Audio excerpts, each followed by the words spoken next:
그렇습니다. 우리가 짧게 살펴본 것처럼 광명체들을 하나님께서 만드신 날인데요. 기억하십니까? 첫째 날 하나님이 뭘 만드셨다 했죠? 빛을 만드셨습니다.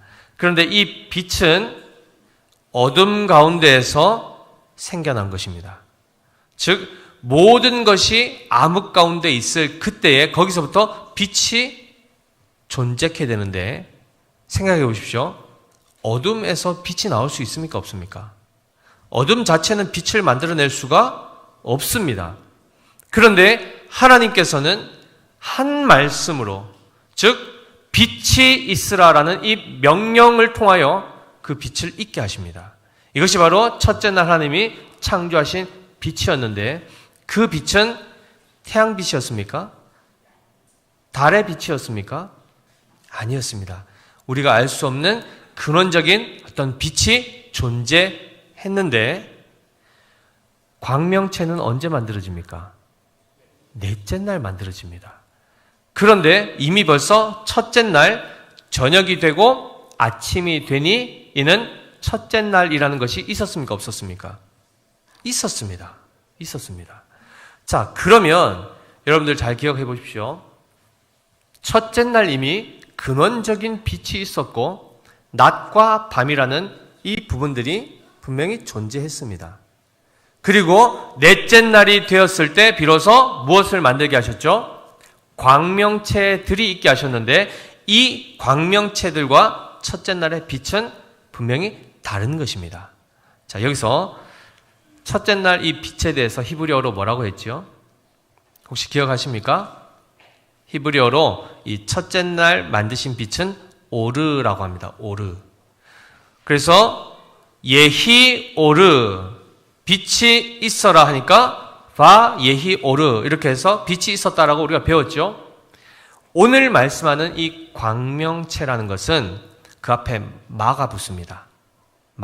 마오르. 마오르가 되면 빛을 내는 도구들이란 뜻이 됩니다. 빛을 발하는 어떤 도구라는 것이 되죠. 그리고 그것의 복수 형태가 되면 그런 것들이 많다는 뜻에서 광명체들이 되는데, 메오르트가 바로 그 단어가 됩니다. 한마디로 하나님께서는 넷째 날 뭘 만드시죠? 바로 광명체들을 만드시는데, 어떤 것은 자체적으로 발광, 빛을 발한다. 발광, 나쁜 뜻 아닙니다. 발광을 하고, 어떤 것은 그 빛을 받아서 반사하여 빛을 내보이기도 합니다. 자, 이러한 것들을 하나님이 만드십니다. 그런데 그것을 만드실 때에 14절 보시면 하나님이 어떻게 만드십니까? 말씀으로 만드십니다. 하나님이 이르시되 하늘의 궁창에 광명체들이 있어 라고 이렇게 명령하시자 수없이 많은 별들이 우주 공간에 펼쳐지게 됩니다.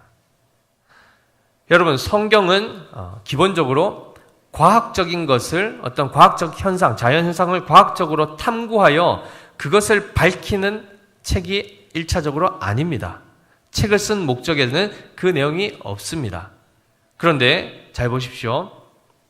보통 우리가 이제 빛의 속도를 광속이라고 합니다. 엄청나게 빠릅니다. 빛은 1초에 지구를 7바퀴 반 돈다고 하죠. 그죠? 태양에서부터 우리 지구까지 엄청나게 먼 거리인데, 거기에 만약에 로켓을 쏘서 인공위성을 보낸다 하더라도 엄청나게 오래 걸려서 도착을 해야 됩니다. 근데 빛은 약 7, 8분 만에 도착을 해버립니다. 그만큼 엄청나게 빠른 빛이 태양으로부터 오게 되는데, 태양계를 넘어서서 은하계로 넘어가게 되면 우리로부터 거리가, 그 별들과의 거리가 가깝습니까? 뭡니까? 상상할 수 없을 만큼 멉니다. 지금 달을 거쳐서, 달에서 로켓을 쏘아서 화성까지 가려고 하는 그 일론 머스크의 그 프로젝트가 있죠. 그죠? 우주여행의 시대를 지금 열려고 하죠. 끝까지 그 달을 사수하려고 하는 이유는 달에는 중력이 없기 때문에 거기서 로켓을 쏘아 올릴 게 훨씬 수월해서 연료비가 적게 들어서 이제 그것을 거점으로 삼으려고 하는데, 어쨌든 여기서 화성까지 가려 해도 얼마나 멉니까? 그런데 그 수없이 멀리 떨어져 있는 그 별들로부터 빛이 지구까지 오려 그러면 얼마나 걸릴까요? 엄청나게 오래 걸립니다. 태양으로부터 그 별까지 빛이 도달하려고 해도 굉장한 시간이 걸리죠. 그럼 도대체 이 별들은 언제 만들어졌는가 하면 하루아침에 만들어질 수 없다라고 우리는 보통 생각할 수 있습니다. 그런데 성경에서는 분명히 몇째 날 만드셨다고요? 넷째 날. 하나하나 그냥 따로따로 만든 게 아니고 일시에 하나님의 명령 앞에 모든 별들이 다 만들어졌다 이렇게 선언해 버립니다. 자, 이렇게 되면 당연히 과학적인 내용들과 우리의 성경적 신앙 고백이 충돌하는 것처럼 보일 수 있습니다. 그러나 그렇지 않습니다. 한 가지 예를 들겠습니다. 아담이 태어날 때 응애하고 이 신생아로 태어났습니까? 아니면 나이는 추정할 수 없지만 장성한 자로 태어났습니까? 장성한 자로 태어납니다. 만약에 신생아로 태어났다면 어떻게 됐을까요? 생존할 수 있습니까? 딱딱한 이빨도 없는데, 이도 없는데 과일이나 뭐 채소, 풀을 뜯어먹을 수 있겠습니까? 그럴 수가 없죠. 그런데 보십시오. 최초의 아담은 장성한 자로 성인으로 만들어집니다. 그러나 그 이후에 태어나는 모든 후손들은 어떻게 태어납니까? 아기로, 신생아로 태어나서 돌봄을 받게 하시죠. 그러면 그 모든 그 이후에 태어난 사람들의 이 출생의 원리와 아담의 출생의 원리가 같습니까? 다릅니까? 같을 수가 없지요. 따라서 지금 우리가 과학적으로 발견한 모든 이런 원리들, 이런 것들을 최초의 그 원시 창조 상태에 바로 적용하면은 맞아 들어갈까요? 안 맞아 들어갈까요? 안 맞는 것들이 많다는 것입니다. 그래서 그렇기 때문에 성경은 틀렸다, 신화다 이렇게 얘기하면 안 되는 것입니다. 성경은 분명히 하나님께서 어떠한 기이한 능력을 동원하신지 우리는 헤아릴 수 없지만 하나님이 넷째 날 광명체들을 만드셨다라고 선언하셨습니다. 그럼 우리는 그것을 그대로 아멘으로 받지요. 그리고 나서 그 이후에 있을 모든 자연 법칙 또한 누가 만드시죠? 하나님이 만드셨다는 것을 우리는 믿습니다. 자, 이러한 차원에서 하나님이 광명체들을 만드신 다음에 그것들에게 명령을 하십니다. 어떤 명령을 하시죠?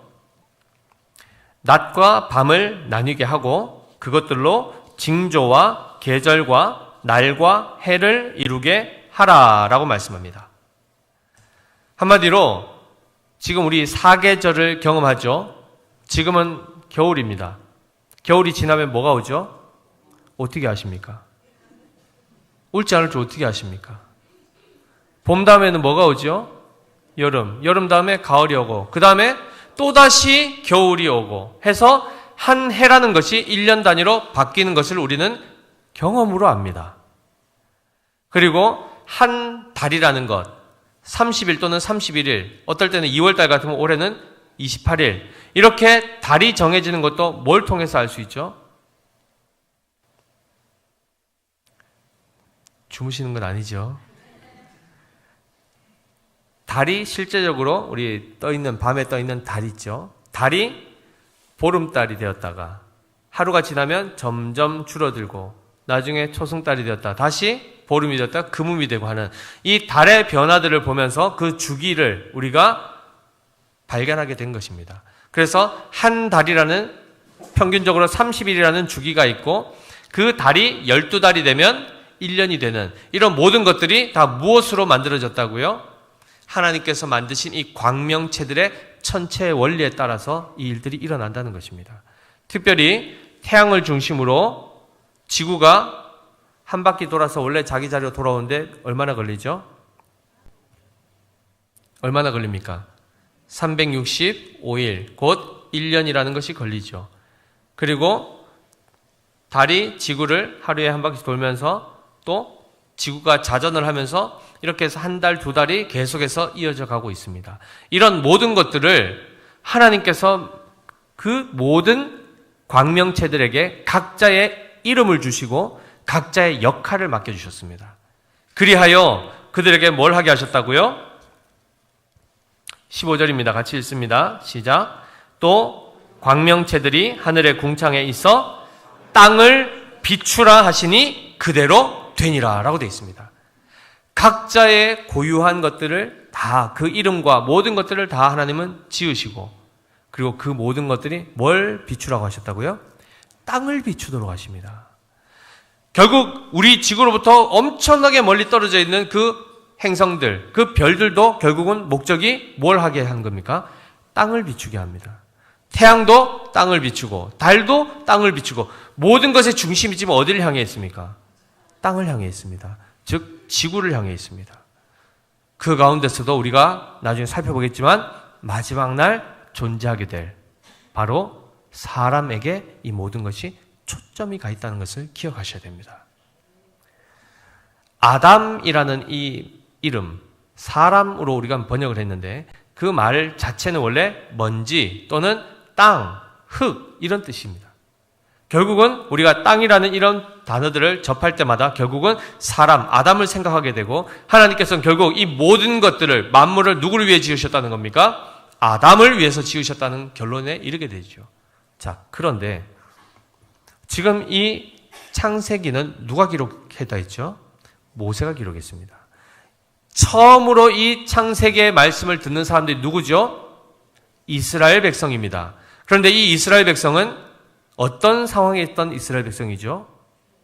그렇죠. 애굽에서 400년 동안 우상을 섬기다가 거기서부터 출애굽하여 모세를 통하여 탈출한 이스라엘 백성입니다. 이들에게 있어서 이 광명체들, 곧 태양과 달과 별은 어떤 존재겠습니까? 신적 존재입니다. 따라서 모세조차도 그가 40이 될 때까지는 어디에 있었습니까? 애굽의 왕궁에서 모든 천문학과 모든 점성술과 모든 학문, 정치, 경제, 사회, 교육 모든 것들을 그는 다 섭렵했습니다. 왜냐하면 그도 왕의 후계자였기 때문에. 그가 태양을 몰랐겠습니까? 달이라는 것을 몰랐겠습니까? 아까 얘기했던 삼성이 헬라어로 캐실입니다. 그리고 묘성이라고 이제 보통 얘기하는데 이것이 키마, 시리우스 별자리인데 키마라고 하는데 이런 것들을 이름을 몰랐겠냐 말입니다. 다 알고 있었습니다. 그런데 특별히 그가 그 명칭을 쓰지 않습니다. 그리고는 광명체 이렇게 했습니다. 그 가운데 태양에 대해서 뭐라고 표현했습니까? 큰 광명체. 달에 대해서는 작은 광명체라고 하며 끝까지 마오르라는 단어를 계속 쓰고 있습니다. 왜 이렇게 했을까요? 이 모든 것들을 결국은 하나님은 사람을 위하여 지으셨는데 계절이 바뀌는 것, 모든 것을 통해서 소산이, 땅의 소산들이 수확되는 것, 이 모든 것들을 결국 사람을 위해 지으셨는데 사람은 그것을 어떻게 했습니까? 오히려 신처럼 숭배하고 섬기더라는 것입니다.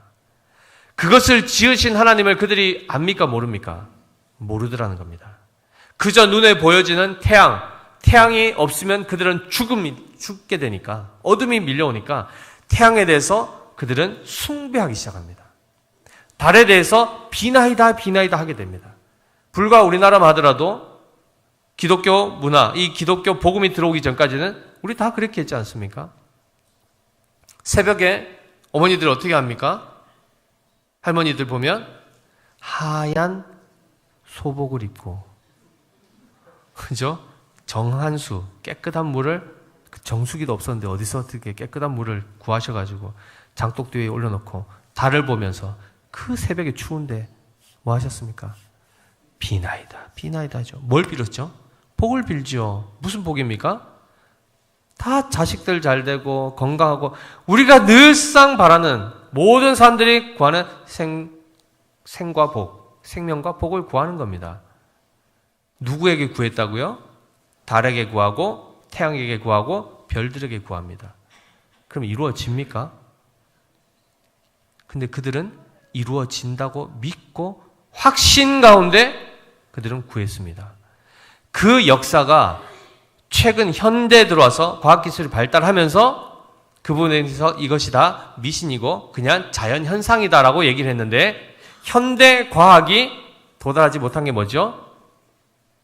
그것의 허상들을 깨뜨려줬지만 그것을 지으신 하나님께는 그들도 다다르지 못하더라는 겁니다.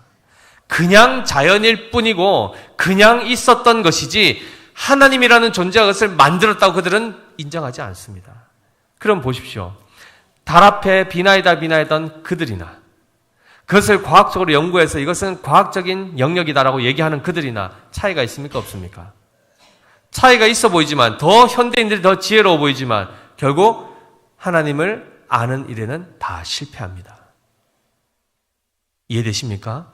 예전에는 하나님이 아닌 것을 우상처럼 섬겼으면 이제는 그런 것도 없다 해놓고는 신 자체가 없다라고 무신론으로 가버리지 않습니까? 결국 고대 사람들이나 현대 사람들이나 다 그 모든 것을 지으신 창조주 하나님께는 관심이 없더라는 것이죠. 이것이 사실 안타까운 우리의 현 주소입니다. 욥기 9장 7절에서 10절의 말씀을 보시면 한번 띄워주시겠습니까?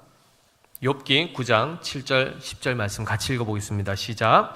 그가 해를 명령하여 뜨지 못하게 하시며 별들을 가두시도다. 그가 홀로 하늘을 펴시며 바다 물결을 밟으시며 북두성과 삼성과 묘성과 남방의 밀실을 만드셨으며 측량할 수 없는 큰 일을 셀 수 없는 기이한 일을 행하시느니라 라고 되어 있습니다. 하나님께서 우리 삼성 누구라고요? 예성, 인성, 민성 우리 이 세 친구도 하나님 만드셨지만 이 모든 만물 천체를 하나님이 직접 지으십니다. 시편 8편 3절에 보면 주의 손가락으로 만드신 별들 이렇게 표현하고 있습니다. 하나님께서 섬세하게 만드신 그 모든 것들 우리가 볼 때 그것이 신비롭고 놀라워 보이지만 결국 우리가 바라봐야 될 것은 그것을 지으신 하나님을 봐야 됩니다. 그런데 잘 보십시오. 별들을 어디에 두셨죠? 하늘의 궁창에 두었다 했습니다. 그러면 유대인들의 의식 안에 인식 안에 하늘에 대한 개념은 세 층으로 되어 있다고 했죠. 3층천이라고 옛날에는 얘기했는데 제일 첫 번째 층이 바로 지구 안에 있는 이 공간, 대기권, 이 하늘을 얘기합니다. 그 다음 두 번째 하늘이 뭐죠? 지구 밖에 있는 바로 이 광명체들이 있는 바로 우주 공간을 두 번째 하늘이라고 합니다. 그럼 셋째 하늘은 뭘까요? 창조주 하나님이 계신 바로 그것을 셋째 하늘이라 이렇게 인식을 하는 것입니다. 자, 그럴 때 지금 우리가 보는 바로 이 궁창이라는 것은 바로 우주, 헤아릴 수 없는 그 어마어마한 위대한 그 우주, 그것을 하나님이 지금 지으셨다는 것을 말씀하고 있죠. 사랑하는 성도 여러분, 아모스 5장 8절에 이런 말씀이 있습니다.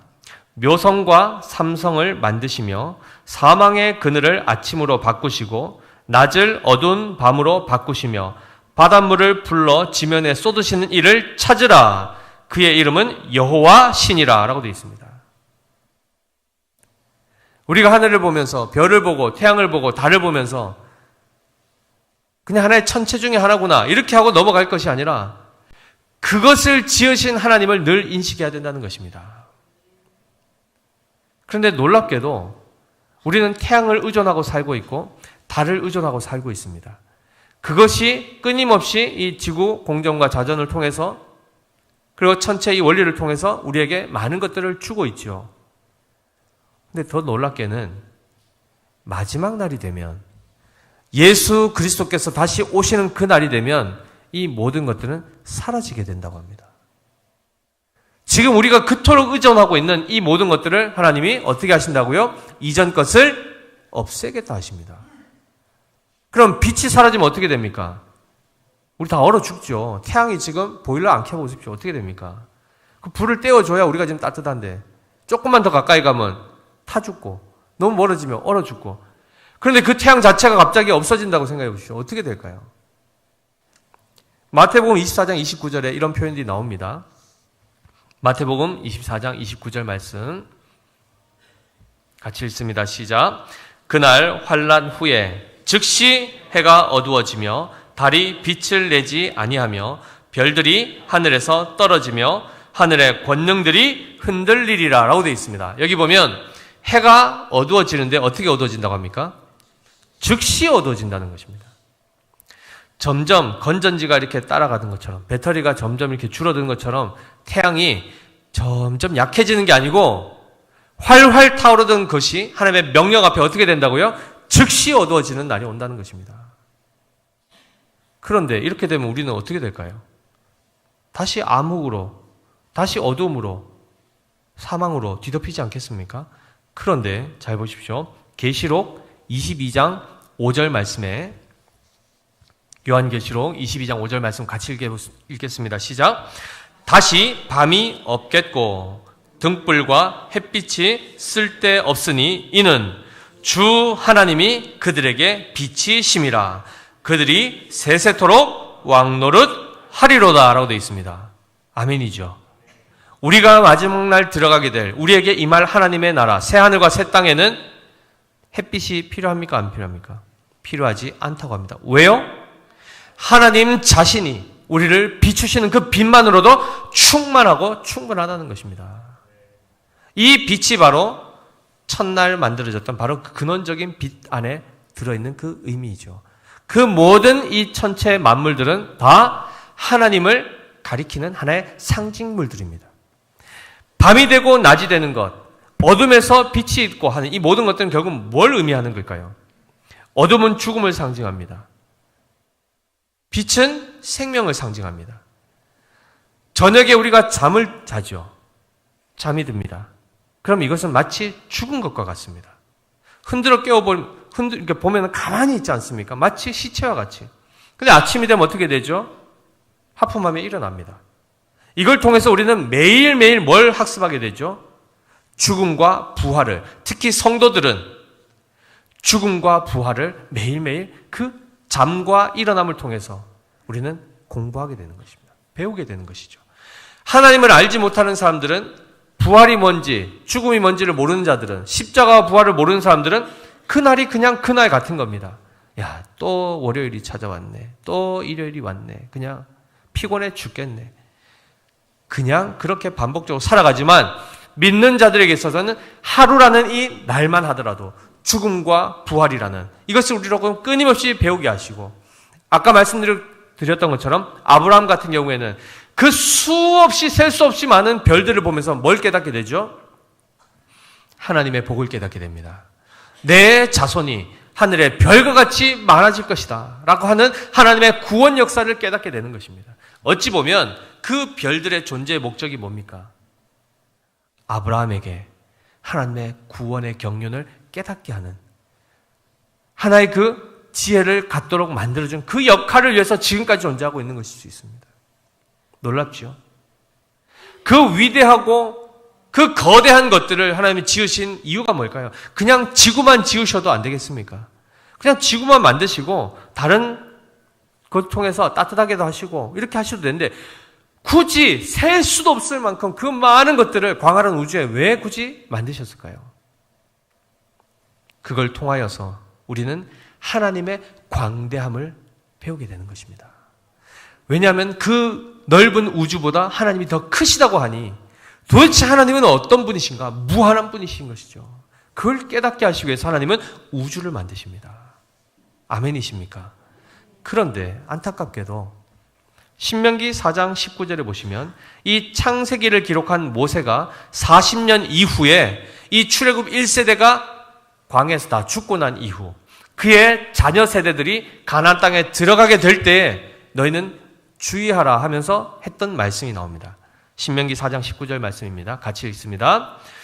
또 그리하여 내가 하늘을 향하여 눈을 들어 해와 달과 별들, 하늘 위의 모든 천체, 곧 너희의 하나님 여호와께서 천하 만민을 위하여 배정하신 것을 보고 미혹하여 그것에게 경배하며 섬기지 말라라고 얘기하고 있습니다. 반드시 그것에 대해서 너희들이 섬길 것을 알기 때문에 섬기지 말라라고 말씀하시죠. 그런데 열왕기하, 즉 이스라엘의 그 왕정 시대가 끝을 달려가면서 구약의 역사가 거의 끝나는 그 무렵에 어떤 일이 있었는가? 열왕기하 23장 4절 5절 말씀입니다. 같이 읽어볼까요? 왕이 대제사장 hil기야와 모든 부제사장들과 문을 지킨 자들에게 명령하여 바알과 아세라와 하늘의 1월 성신을 위하여 만든 모든 그릇들을 여호와의 성전에서 내다가 예루살렘 바깥 기드론 밭에서 불 사르고 그것들의 재를 베델로 가져가게 하고 옛적에 유다 왕들이 세워서 유다 모든 성읍과 예루살렘 주위의 산당들에서 분향하며 우상을 섬기게 한 제사장들을 패하며 또 바알과 해와 달과 별대와 하늘의 모든 별에게 분향하는 자들을 패하고 라고 되어 있습니다. 여호와의 성전 안에 뭐가 있었습니까? 1월 성신을 숭배하기 위해서 필요했던 그 도구들이 있었다는 겁니다. 그걸 다 끄집어내서 지금 불태우는 장면, 종교개혁을 지금 일으키고 있는 장면입니다. 끊임없이 인간은 하나님을 섬기지 않고 하나님이 아닌 다른 것들을 섬기고 있습니다. 역사 대대로 계속해서 이 일들이 반복되어 왔습니다. 다른 이름의 형태로, 각국마다 다른 이름의 형태로 그 신들의 이름을 불러가며 결국은 하나님이 아닌 다른 것들을 섬기게 되어 왔던 것이죠. 로마서 1장 20절에서 23절까지 명확하게 이렇게 나와 있습니다. 이건 제가 읽어드리겠습니다. 창세로부터 그의 보이지 아니하는 것들, 곧 그의 영원하신 능력과 신성이 그가 만드신 만물에 분명히 보여 알려졌나니 그러므로 그들이 핑계하지 못할지니라. 하나님을 알되 하나님을 영화롭게도 아니하며 감사하지도 아니하고 오히려 그 생각이 허망하여지며 미련한 마음이 어두워졌나니 스스로 지혜 있다 하나 어리석게 되어 썩어지지 아니하는 하나님의 영광을 썩어질 사람과 새와 짐승과 기어다니는 동물 모양의 우상으로 바꾸었느니라. 사람들이 하는 일들을 보십시오. 하나님을 하나님으로 섬기고 피조물을 피조물대로 인식해야 되는데 사람들은 어떻게 했다고요? 피조물을 하나님으로 만들고 하나님을 피조물처럼 만들어버립니다. 이것이 바로 인간의 역행이죠. 이것이 우리의 역사와 인류의 역사입니다. 사랑하는 성도 여러분, 밤하늘의 태양과 별들과 달들을 보면서 어떤 생각을 하십니까? 신년 들어서 토정 비결 보신 분 계십니까? 점치는 분도 혹시 계십니까? 그분들이 얘기하지 않습니까? 우리 교회는 그러면 안 되죠, 당연히. 우리 교회만이 아니고 교회는 그러면 안 되는 것입니다. 그들이 거기 왜 찾아가죠? 내일이 염려돼서 가는 겁니다. 내일 잘 되기를, 그리고 우리의 자녀들이 잘 되기를. 비나이다 비나이다. 그것이 오늘 현대 과학시대라고 하는 이 시대에도 여전히 팽배하고 있습니다. 타로점 우리 친구들 많이 보기도 하고 별자리 이런 거 다 보면서 그런 거 점을 치려고 하죠. 재미라고 얘기하지만 결국 하나님을 믿지 않은, 거기서 나오는 그저 인간의 탐욕을 우상화하여서 여전히 우상 숭배하는 것들이 오늘 이 시대까지도 뿌리 깊게 내려오고 있습니다. 점치면 뭐라고 합니까? 점쟁이가 뭐라고 알려줍니까? 문제가 있으면 그거 해결하기 위해서 뭐 하라고 하죠? 부적쓰라 하고, 그죠? 구술하라고 하지 않습니까? 그러면서 뭘 요구하죠? 돈을 요구합니다. 우리 하나님은 우리에게 복을 주시는 데 있어서 돈을 받으십니까? 영생을 얻기 위해서 얼마 정도 가지고 계십니까? 영생을 살 수만 있다면. 돈으로 천국 갈 수 있습니까? 우리 주일학교 찬양 중에 뭐가 있죠? 돈으로도 못 가요. 하나님 나라 하시면서 왜 끊임없이 돈을 사랑하시고 돈에 집착하시고 어떻게 하면 재물의 운과 이 모든 것들을 운명의 점을 치러 다니십니까? 그런 모든 것들은 우리는 다 금해야 될 것들이겠죠. 우리가 오롯이 섬겨야 될 분은 하나님 한 분이십니다. 이 모든 만물을 지으신 것도 그 모든 것이 아무리 위대할지라도 그것이 우리를 위하여 지금 하나님의 명령에 순종하여 지금 각각의 역할을 하고 있다는 것을 기억하셔야 됩니다. 뿐만 아니라 영원할 것 같은 그 태양도 하나님의 한 말씀이면 즉시 어두워집니다. 그러나 그 마지막 날 하나님의 영광의 빛을 우리는 보게 됩니다. 그 하나님의 빛만으로도 우리는 충만하며 결코 어둠에 다니지 않게 되는 빛의 자녀의 삶을 살게 된다는 것이죠. 끝으로 우리 고린도후서 4장 6절 말씀 함께 살펴보겠습니다. 고린도후서 4장 6절 말씀 같이 읽습니다. 어두운 데에 빛이 빛이라 말씀하셨던 그 하나님께서 예수 그리스도의 얼굴에 있는 하나님의 영광을 아는 빛을 우리 마음에 비추셨느니라. 아멘, 아멘. 다시 한번 이것은 믿음으로 우리 선포합시다. 시작. 어두운 데에 빛이 빛이라 말씀하셨던 그 하나님께서 예수 그리스도의 얼굴에 있는 하나님의 영광을 아는 빛을 우리 마음에 비추셨느니라. 아멘. 오늘도 이 빛이 비춰지고 있습니다. 하나님의 말씀의 빛이요 곧 예수 그리스도로 말미암아 하나님의 영광을 알게 되는 그 빛을 우리에게 하나님 비춰주신다는 것입니다. 이 빛으로 충만하십니까? 충만하시다면 오늘 우리 세훈 형제가 읽어줬는데 마태복음 5장에 보니까 뭐라고 되어 있죠? 너희는 세상의 빛이라, 이 말씀이 있습니다. 너희는 세상의 빛이라. 우리 자체가 하나님이 아닙니다. 그리스도의 그 빛을 이미 우리의 마음에 비춰주셨다 하지 않습니까? 그것을 통해서 그 지혜와 계시의 영으로 말미암아 우리가 하나님을 알게 됐지 않습니까? 이 모든 피조 세계는 신적 존재 가지고 하나님이 만드신 피조물이라는 것을 깨닫게 되었지 않습니까? 그것으로 인해서 우상 숭배를 우리가 멈추게 되었고 참되게 하나님을 예배하게 되었지 않습니까? 그 빛을 우리가 받아 마치 태양빛을 받아 그것을 비춰주는 달처럼 우리가 이 세상에 그 그리스도의 빛을 비춰야 되지 않겠습니까? 그것을 통하여 무지 가운데 있는 현대과학, 자연과학에 그저 매여서 무신론으로 살아가고 있는 모든 사람들에게 하나님을 증거해야 되지 않겠습니까? 그들 또한 하나님의 영광을 아는 그 빛을 받고 그 하나님을 참되게 예배해야 되지 않겠습니까? 그러한 빛의 자녀로 우리가 살아가야 될 줄 믿습니다. 그러한 은혜가 우리 모든 믿음의 교회 성도님들께 넘치시기를 예수님의 이름으로 축복합니다. 기도하겠습니다. 하나님 아버지 은혜를 감사합니다. 광활한 우주, 측량할 수 없고 지금도 팽창하고 있다고 이야기할 만큼 헤아릴 수 없는 그 넓은 광활한 우주에 셀 수 없이 수많은 광명체들을 하나님 그곳에 두셨습니다. 그리고 그것들에게 명령하셨습니다. 이 땅을 비추라 하셨습니다.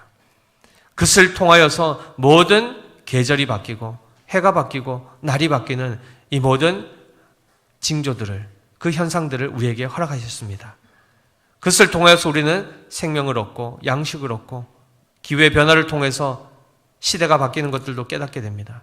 그러나 하나님, 우리가 이 피조세계에 갇혀있는 자들인 것처럼 보이지만 더 넘어서서 그 모든 피조세계가 결국 하나님이 마지막에 창조하실 그 영광된 우리 인간에게 향하여 있다는 것을 우리가 기억하게 하시고 그 모든 것을 하나님께서 우리를 사랑하셔서 우리를 위하여 지으셨음을 우리가 깨닫게 하여 주시고 그리하여 우리를 사랑하시는 그 하나님을 우리가 바로 알아 그 하나님께 영광을 돌리며 그 하나님만을 온전히 섬기는 예배하는 믿음의 공동체 되게 하여 주시옵소서.